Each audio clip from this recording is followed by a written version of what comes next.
Years ago, it was actually in 1991, I was sent near here to New Manifond, which alas is no longer neither new nor Mellifont, for it is closed.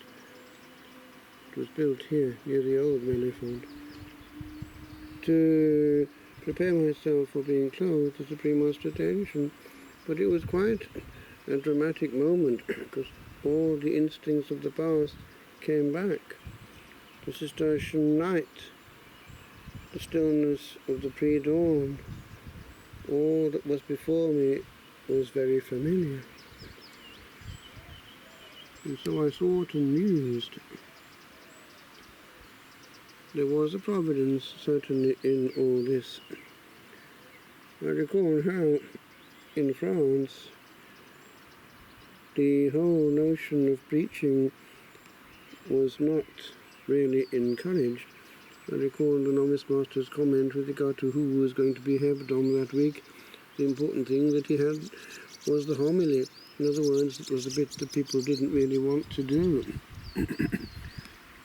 And then the abbot, I remember commenting one time in the chapter, it was a play on words with regard to those who had an itch to preach. La concupiscence de des chairs, the concupiscence of the pulpits.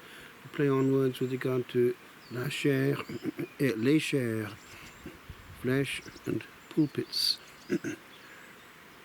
So it was basically the sacrifice of the faculty of speech, which was hugely protective. We were having to prepare a paper one time on the issue, and looking at the old writings on the matter, all the sins of the tongue were avoided. And that was a huge protection against leakage of interior energy. For in a life where there is recreation, on the other hand, a lot goes out in the moments of recreation, and it doesn't come back afterwards. It's gone from the mouth.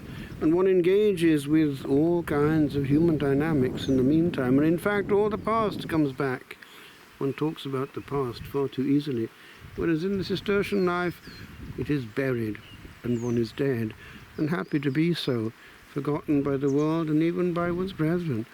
For in France one didn't even know the surname of the brethren.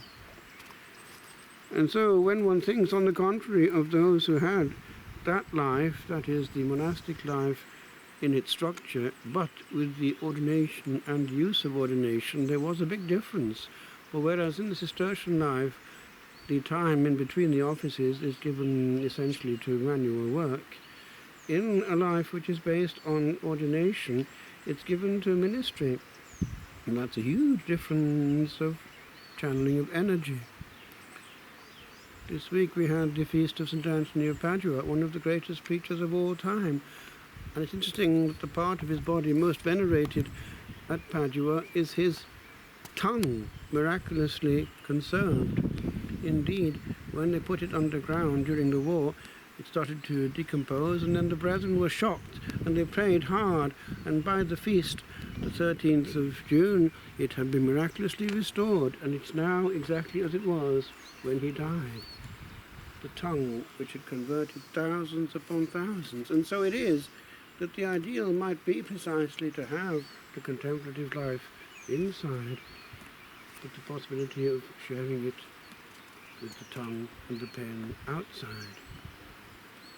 All shall be well, and all shall be well.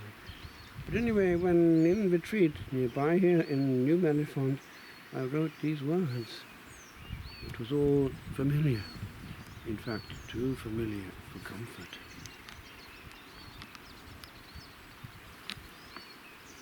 O peace of Citeaux, now so very near, and yet so far away forevermore. Is there no way to hold these hours so dear, that were 1 hour dropped hurriedly before? O ancient magic, calling from afar, can we e'er cease to be what we were made. And though we wander neath a new-found star, does youth's first loving all so quickly fade? Oh, tears of things, I cannot not be this, at least within, where there is room to be trapped in the sanctum of unclamoured bliss, where silence bore enough to nurture me. We need not cease to be so utterly the only thing that we could ever be.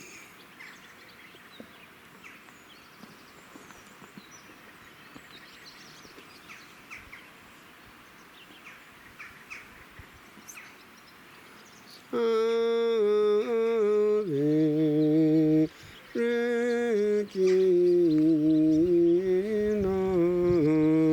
Mater misericordiae, vita dulcedo,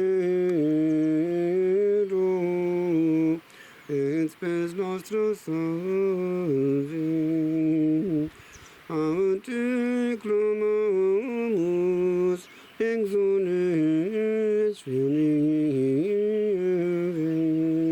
a te suspiramus, gementes et flentes in hoc lacrimarum valle.